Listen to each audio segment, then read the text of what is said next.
είναι αυτό? Ένα σπουργίτι.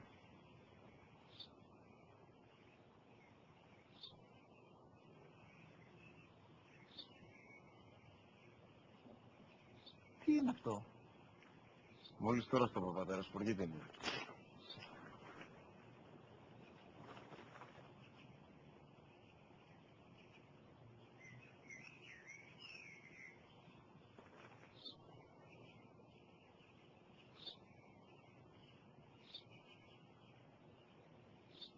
Τι είναι αυτό?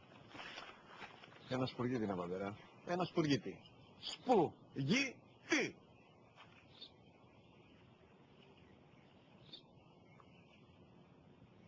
Τι είναι αυτό? Γιατί το κάνεις αυτό το πράγμα, μπορείς να μου πεις τόσες φορές σου είπα, είναι ένα σπουργίτι. Δεν το καταλαβαίνεις.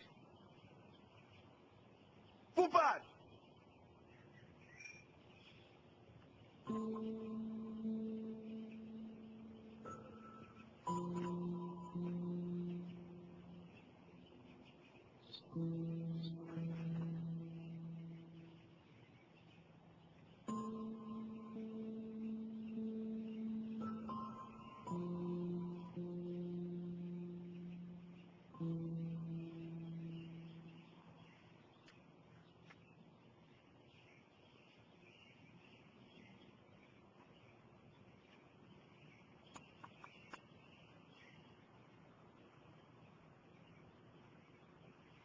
Δυνατά.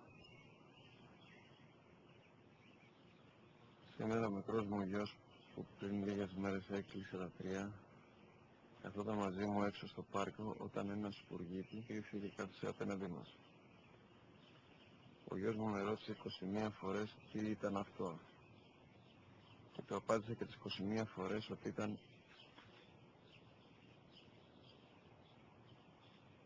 ένα σπουργίτι. Τον αγκάλιασε τρυφερά και τις 21 φορές που μου έκανε την ίδια ερώτηση ξανά και ξανά χωρίς να εκνευριστώ, πιάφοντας στοργή για το αθώο μου αγοράκι.